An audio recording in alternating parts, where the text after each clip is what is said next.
my closest friends about you. Told them I'd hate my life to come to an end without you. Just stay with me, it'll be okay with me. Let's go to Burger King, you could have your way with me. Cause you brighten my day up like the sunrise. I've waited all my life for a moment like this. For a moment. Is it true that there's a chance it could be all mine? Just the thought itself, it makes me anxious. Yo tout le monde, je suis le Capitaine Groscha. J'espère que vous allez bien, car aujourd'hui je vais vous parler d'un sujet très important pour moi, car au-delà de juste vous montrer comment monter un gunpla avec mes petites techniques, j'aimerais vous faire ressentir ce que je ressens quand je monte un gunpla. En fait, il faut savoir qu'on vit tous notre expérience gunpla à notre manière. Certains vont trouver de la satisfaction lors du montage, d'autres vont se trouver des talents de photographe en faisant des mises en scène ou en reproduisant des mises en scène issues de l'anime Gundam. T'as aussi des artistes ou des artistes en herbe qui vont laisser parler leur créativité. En fait, les gunpla, c'est un délire hyper ouvert où chacun y trouve son kiff. Vous le savez, je suis une personne ultra connectée et dans la vraie vie, je suis une personne hyper active. Mais quand je me lance dedans, je suis littéralement coupé du monde. Je trouve ça satisfaisant et ça me procure encore plus de plaisir à vous partager ça sur ma chaîne. En Asie et en Amérique, c'est déjà le dawa. Ils ont tous succombé à la folie gunpla. Et en Europe, et plus particulièrement chez nous, ça commence à prendre de plus en plus d'ampleur et ça fait ultra plaisir. Clairement, mon goal, c'est que ça devienne un hobby ultra populaire en France, afin qu'on puisse échanger nos techniques, nos créations, ou alors encore nos petites histoires comme celles que je vous ai racontées avec le gunpla chromé que j'ai trouvé à Bali. Si vous aimez ma vidéo et si vous voulez m'aider à faire connaître ce hobby, qu'est le montage de gunpla, n'hésitez pas à partager cette vidéo pour me donner de la force. Et aussi à vous abonner, car dans le futur, je vais sûrement vous proposer du montage de gunpla sans blabla, juste du montage pour avoir de la satisfaction en barre. Bref, trêve de clavardage, il est temps de vous montrer comment monter un gunpla.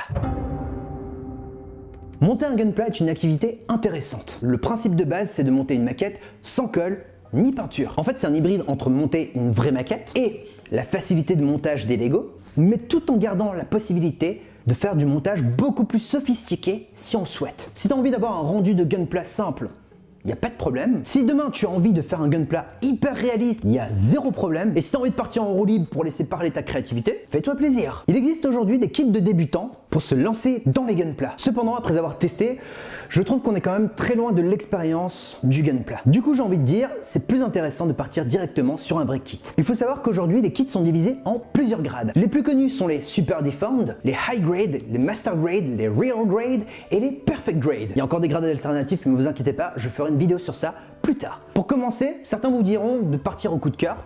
D'autres vous diront de partir sur un HG ou alors un RG parce que c'est plus accessible et l'expérience gunpla se fait ressentir dès le début. De mon côté, je vous conseillerais plutôt d'aller directement sur un MG, à savoir un Master Grade. Pourquoi je vous dis ça?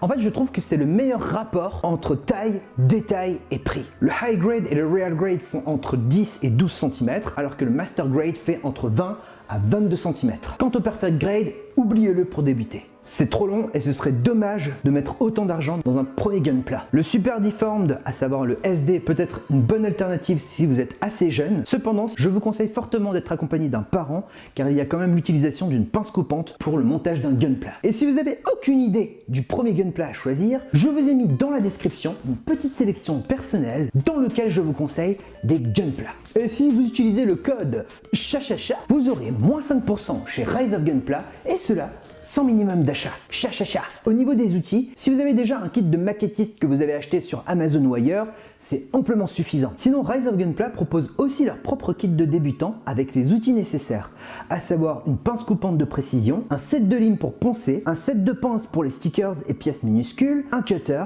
un feutre noir pour les détails et un séparateur de pièces. C'est un kit de débutant qui vaut seulement 15 € et c'est amplement suffisant. Après, si vous voulez être ultra confort et ainsi embourgeoiser votre montage, je vous conseille deux produits qui vont littéralement remplacer la pince d'origine du kit du débutant et votre set de 3 limes. Le premier objet est une pince de précision de la marque Despia. C'est une pince qui fait que quand tu coupes ta pièce, tu as l'impression de trancher du beurre tellement c'est ouf. Ça vaut quand même 35 €, mais clairement, on capte directement la différence. C'est vraiment ultra confort. Après, au niveau des pinces, il y a toujours plus cher, mais bon. Le deuxième objet qui va remplacer ton set de 3 limes, c'est le Gun Primer Razor Plus. Pour faire court, c'est une lime en verre trempé qui ne nécessite pas d'eau et qui efface parfaitement les traces de coupe de ta pièce de Gunpla. T'inquiète pas, je vais te faire la démonstration un peu plus tard dans la vidéo. Autre objet qui est hyper important quand on monte un Gunpla, c'est une planche de découpe de taille A3 qui va principalement servir de plan de travail. Elle va tout subir. Coup de cutter, drop de bout de plastique, poudre de plastique quand tu limes, c'est vraiment la surface de travail. Autre objet que je recommande quand on monte un Gunpla,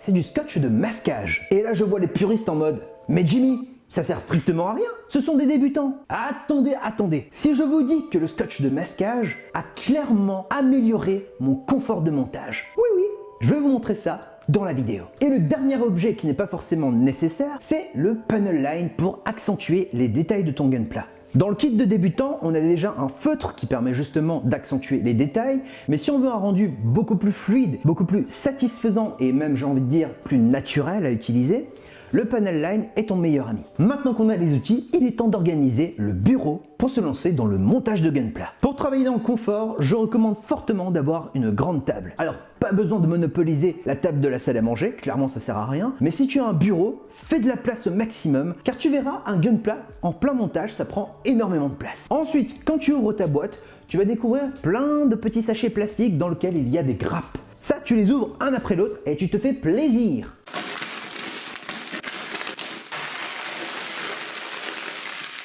Une fois que tu as fait ça, il faut localiser et organiser tes grappes. Est-ce que tu te souviens de mon scotch de masquage, hein? Eh bien, il est temps de te dévoiler ma technique secrète. Pour garantir un montage dans le confort et aussi pour gagner de précieuses minutes, je te conseille d'abord de ranger les grappes dans un ordre alphabétique. Bien entendu, tu n'auras pas toutes les lettres de l'alphabet quand tu auras un Gunpla, tu auras peut-être A, B, C, D, G, M, K, L, M, N, R, S, T, U, Z, par exemple. Une fois que tu as fait ça, tu vas prendre chaque grappe et mettre une petite bande de scotch en bas à gauche avec la lettre correspondante. Si c'est la grappe A, tu mets une bande et tu notes A sur le scotch. Si c'est la grappe B, tu mets une bande et tu notes B sur la bande de scotch. Et ainsi de suite. Crois-moi, ça va te faire gagner énormément de temps et ça va t'apporter du confort. Vraiment. Parlons maintenant du mode d'emploi. En fonction de l'année de ton Gunpla, tu peux tomber soit sur un manuel 100% japonais avec de brèves traductions en anglais, soit sur un manuel japonais et anglais. Désolé, il n'y a pas de français. Mais pas de panique, les manuels de Gunpla, c'est un peu comme des manuels de Ikea. C'est hyper simple à comprendre. Après, si tu veux quand même un manuel en anglais, dans ce cas-là, il faut privilégier les Gunpla avec le logo Bandai en bleu en bas à droite. En gros, c'est la nouvelle identité visuelle de Bandai. Du coup, tu peux être sûr que tout sera traduit en anglais. Comment lire le mode d'emploi? Pour chaque membre du Gunpla, tu auras toujours le nom de la pièce que tu vas monter. Tu prends ta pince coupante dispo dans ton kit de maquettiste et tu suis le mode d'emploi tout simplement. Si tu vois par exemple B2, ça veut dire que tu dois prendre la grappe B et dégrapper la pièce numéro 2. Si tu vois maintenant G52, ça veut dire qu'il faut que tu prennes la grappe G et que tu dégrappes la pièce 52. Et ainsi de suite. Pour découper proprement une pièce, tu prends ta grappe, tu prends ta pince, tu découpes en laissant 1 ou 2 mm grand max sur la pièce à dégrapper. Pour retirer l'excédent, tu prends ta pièce, tu poses ta pince bien à plat sur ta pièce et tu retires l'excédent. En faisant ça, tu minimises les imperfections visuelles de ton Gunpla et surtout, tu n'auras pas trop à limer pour que ta pièce soit la plus propre possible. Il y a d'autres personnes aussi qui dégrappent à l'arrache sans laisser 1 ou 2 mm.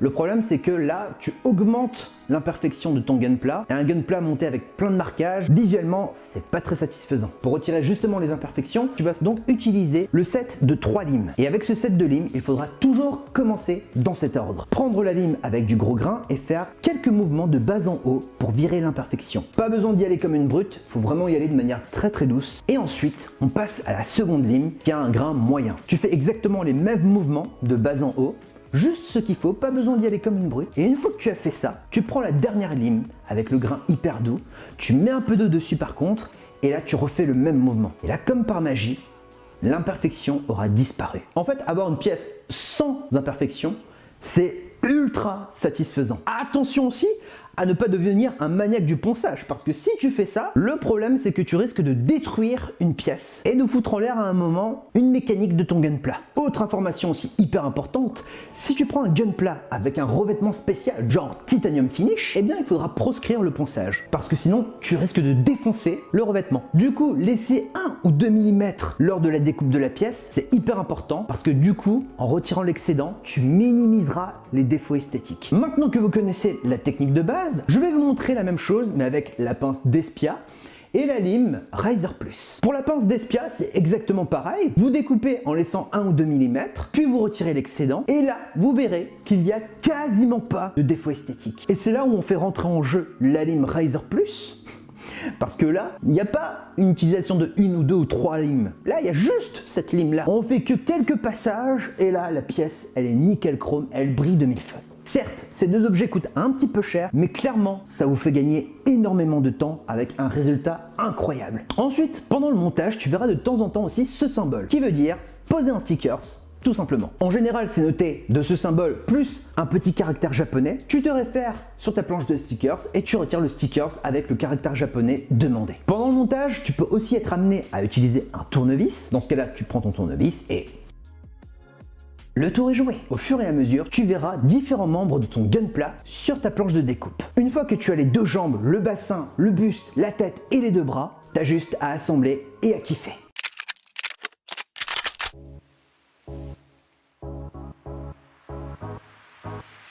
Et voilà, ton premier gunpla est monté, enfin presque. À ce moment-là, deux choix s'offrent à toi. Soit tu le laisses comme ça, car esthétiquement ça te plaît, soit tu vas lui apporter de la finition à travers deux techniques. Personnellement, pour ce tuto, je vous invite fortement pour votre premier gunpla à tester la partie finition parce que ça fait partie justement de l'expérience gunpla. Pour faire ressortir les détails, on va utiliser le feutre fourni dans le kit du débutant. Pour ce faire, il suffit tout simplement de tracer avec le stylo les différentes rainures de ton gunpla et tu verras au fur et à mesure, ça va détailler de plus en plus ton gunpla. Après, si tu as envie d'avoir un rendu, j'ai envie de dire, un peu plus naturel, un peu plus fluide et surtout plus satisfaisant, tu peux utiliser du panel line. Tu secoues bien ton panel line, tu prends ton petit pinceau et tu verses une petite goutte sur le début de ta rainure. Et là, tu vas voir, ça se remplit tout seul comme par magie et ça accentue le détail de manière parfaite les rainures de ton gunpla. Et si jamais tu en as mis trop et que tu taches la pièce de ton gunpla, tu peux prendre un petit peu d'alcool et retirer ça tout doucement avec un petit chiffon doux ou un coton-tige. Et la touche finale, c'est le posage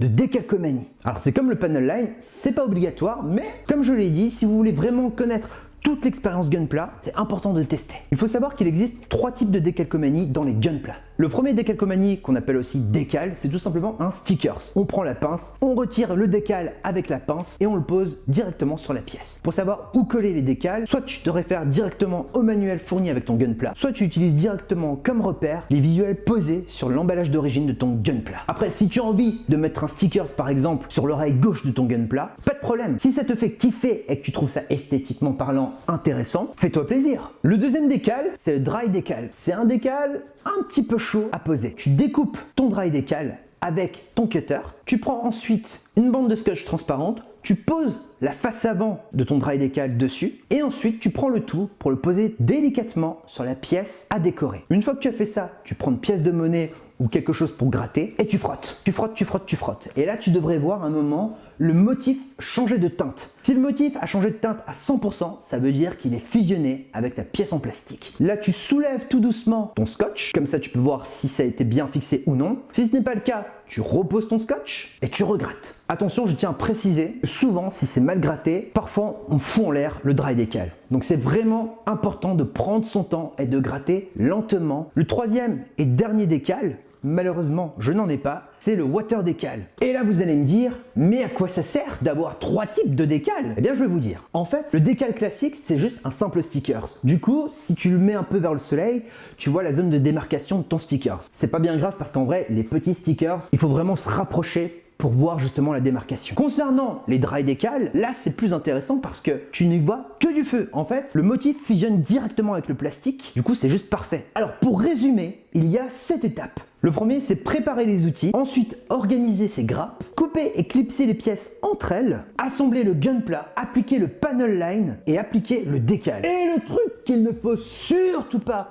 mais alors surtout pas négliger, et j'insiste fortement sur ce point, parce qu'il y a énormément de personnes qui oublient ce passage-là. Même si tu es un dieu du montage, même si tu es un dieu de la customisation, il faut toujours soigner la pose de ton gunpla. Les gens qui disent j'ai fini mon gunpla alors que leur gunpla a des jambes comme ça, non, non, non et non. Passer autant de temps pour avoir une pose à chier n'est pas possible. C'est comme faire un beau gâteau et le servir dans du papier chiotte. C'est irrespectueux. Un gunpla, ça se construit et ça se bichonne avec une belle pose à la fin. J'espère que cette vidéo vous aura plu. Si vous avez des questions, n'hésitez pas à me le faire savoir en commentaire. Je vous dis à de suite sur Twitch pour un Let's Talk et un Let's Play. Portez-vous bien, c'était le Captain Gros Chat.